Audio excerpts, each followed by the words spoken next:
The best SF novel of the last century. Magic Stuff, a masterpiece. The best science fiction. Arguably, the finest piece of literature American science fiction. The Book of the New Sun establishes his preeminence, pure and simple. Book of the New Sun. The Book of the New Sun contains elements of Spencerian allegory, Swiftian satire, Dickensian social consciousness, and Wagnerian mythology. Wolfe creates a truly alien social order that the reader comes to experience from within. Once into it, there's no stopping. You told me about Pieton. Why can't he speak? He can't get his breath, poor fellow, Typhon said. Now I saw that he had an erection, which he nursed with one hand. It comes in pints? Oh. I can get you one.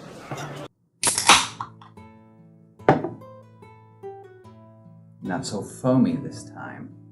And we're not drinking Miller Lite today. We're drinking Expel Oat Stout by Anchorage Brewing Company in Anchorage, Alaska. Because today we're going to be reading the Book of the New Sun by Gene Wolfe. God rest his soul. Book of the New Sun is a complex, layered work of sci-fi literature that is dripping with symbolism and iconography and is filled with insights into philosophy and psychology and even literature itself. It is written in a flowery Baroque style that begs to be read slowly and given time to digest. The text wants all of your attention, and I think it also really wants to be reread. I'll go more into that later, but I definitely don't think that this is just a sit back, drink a beer, and have a good time kind of a book.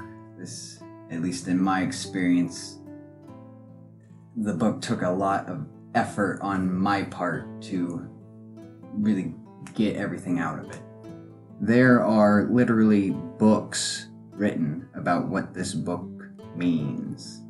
You have books like the Lexicon Earthus, which is literally just a dictionary for all the crazy language used in this book. There are articles about how to read this. There are also articles about how difficult this book is to read and why no one reads it.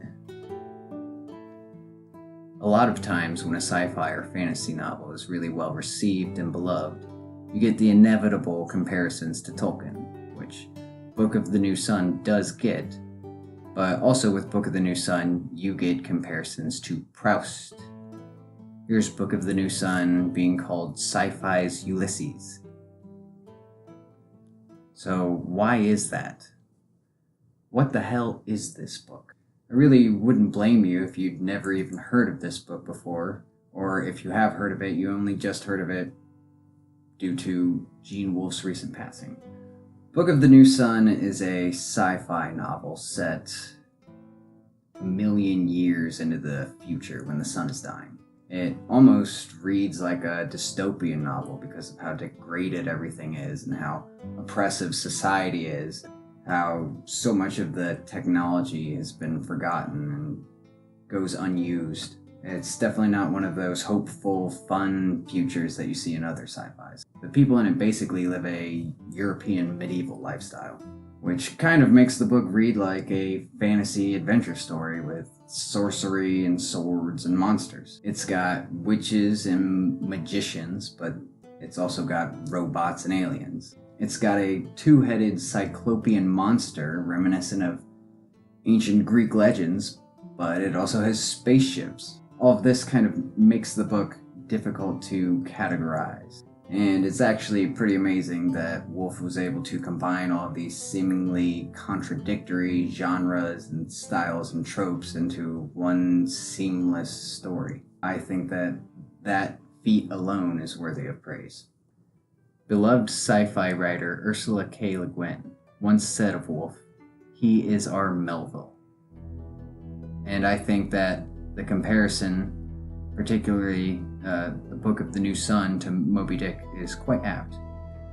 It's been a while since I read Moby Dick, but just like the Big Whale book, Book of the New Sun starts off making you think that it's going to be just your run-of-the-mill adventure story, but in reality it is about so much more. I think I might make a whole video comparing the two works in the future after rereading Moby Dick, because there are many potential parallels to be drawn. It also reminded me of the Odyssey, in that Book of the New Sun is a long and winding adventure story with a large cast of characters constantly coming on and off the stage, and it has fantastical settings and beasts and monsters. All of this is really just a long-winded way of saying that the plot of the story, in so much that the plot is the sequence of events that happens in the story, almost takes a back seat to the style, depth, and symbolism hidden within the prose, and to the musings of the narrator himself. The story of the Book of the New Sun, the setting, the characters, the actions and events, the imagery, it's all dripping with deep symbolism that can sometimes be difficult to interpret.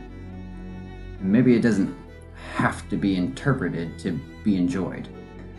Symbolism shouldn't be obvious. And Book of the New Sun isn't allegory, and its symbolism isn't a simple analogy of any one thing.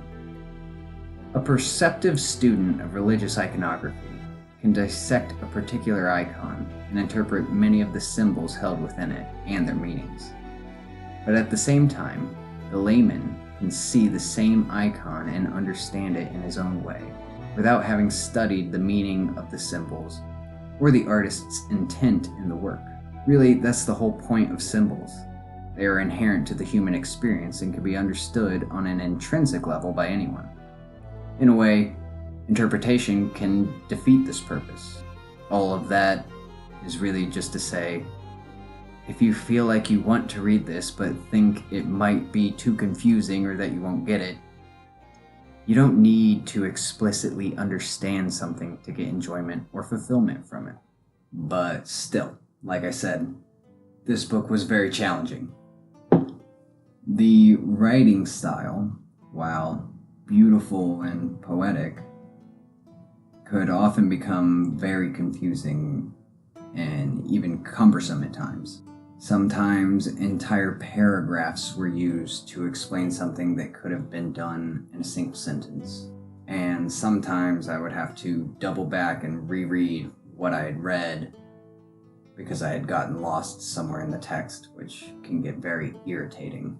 And every now and then I would read a sentence where I had literally no idea what the hell was being said. They were all men and bearded and numbered about 2,000, but they had among them a dozen or so bejeweled young women born in gilded howdahs on the backs of caparisoned arsinoithers. What? The style of the prose demands your full attention, and it can't be read casually, at least for me. This isn't the type of book that I could sit on the couch while other things were going on and be able to pay attention to the book and know what was happening. I had to be specifically reading to be able to keep up with it. But this choice of style was clearly deliberate, and the use of language carefully chosen. And this allowed for some of the most deep and rewarding world building that I've ever read. But it isn't spoon-fed to you. You have to work for it. You have to read into the text and get more out of it than what is explicitly given to you. This book has layers, and there's always more to be discovered. Take this passage, for example. The picture he was cleaning showed an armored figure standing in a desolate landscape. It had no weapon, but held a staff bearing a strange, stiff banner. The visor of this figure's helmet was entirely of gold, without eye slits or ventilation. In its polished surface, the deathly desert could be seen in reflection, and nothing more. And there are many more of these throughout the whole book. Most of them were so subtle that they passed me by without even noticing. But that is a huge part of the mystery and beauty and wonder of this work of art. My definition of good literature is that which can be read by an educated reader and reread with increased pleasure. What makes a book good? Is it enjoyment? There are books that are profoundly disturbing or saddening. I wouldn't say that reading them was an enjoyable experience, but I can still say that the book was good. Is it the depth, the introspection, the intelligence brought to the table? Something with one thing to say the first time you read it, but endlessly more to say the more you dig into it. I've read books that were incredibly surface level. They were what they were and didn't try or want to be anything more, and I enjoyed the crap out of them. Is it how good the story is? Where it takes you, the characters you live with, the events that happen?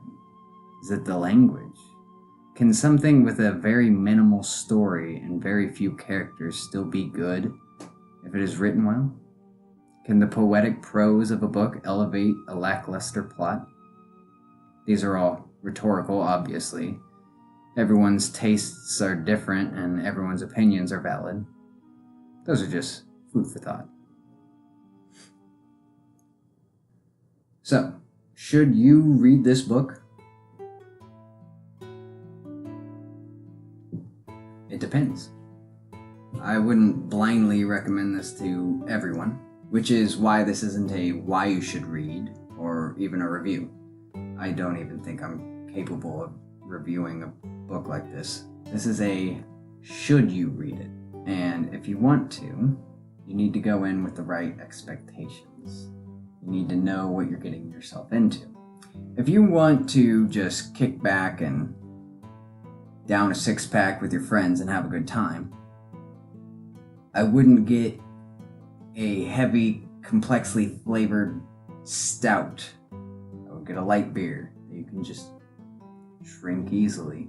Getting the stout would be doing both you and the beer a disservice. But if you wanted to sit down by yourself and enjoy a complexly flavored, thick beverage, sip by sip, then you wouldn't do too bad getting Expel by the Anchorage Brewing Company. Not sponsored. But if what I've said about Book of the New Sun has piqued your interest and you're down for a challenging read, I would say definitely go for it. But if you're just in the mood for escapism and something that you can just read casually, I wouldn't go for it. I would avoid it at all costs. It's a very challenging book, very difficult. I've started this book like 7 different times and never finished it. Until now, I finished it. As far as my final thoughts go on this book, I liked it. I need to sit on it for a while. I need to digest it. I think I might come back to it in a few months, maybe a year, and maybe with some of the supplementary texts, and really, really dig into it. We'll see how much it sticks with me, but I don't know. I think that maybe this book can become one of those things that I read every couple of years, just like Lord of the Rings. I have a lot more to say about Book of the New Sun after I can think about it for a little while. Like the comparisons of Book of the New Sun to Catholicism, or Severian as a Christ figure. I think there is a lot to unpack there. Also, the comparison to Moby Dick. After I reread that, that's another challenging book. So I'm going to read something easier first. But I think that could be a really interesting kind of a deep dive. I'd love to get some people to discuss this book with. I don't think I've ever met anybody else who's read this, especially if you know much more about it than me, because, like I said, lots of this book went so over my head, and it was it was very difficult to finish and to fully swallow. It was a hard pill to swallow. So please, if you're watching this and you know a lot about this book, comment, hit me up. I want to talk to you. I need to know what you know. Also, I just want to say really quick, if you're interested more in Book of the New Sun and you want to get some more info on it, there's a guy on YouTube, Mark Aramini, I think that's how you pronounce his name. He did a very in-depth series where he discusses a lot about Gene Wolfe's writing and Book of the New Sun in particular, and he goes way more in depth than me. I'll have a link for it in the description. So if you want some more Book of the New Sun stuff, check that out. Also, I'll have links to all the articles that I mentioned. Anyways, if you got this far, thank you so much for watching this long video about Book of the New Sun. If you made it this far, you're awesome. Please consider giving the video a like. Subscribe to the channel if you're interested in more discussions like this about other sci-fi books, other fantasy books, Moby Dick, maybe eventually. And in the comments below, I'm curious, what makes a book good for you? Do you prefer the readability aspect of a book? Or do you prefer the elaborate prose and the layers like Book of the New Sun has? I think for me, it depends on the day. Anyway, I will see you in the next video for our discussion about Blood Meridian. Thanks, guys. Bye.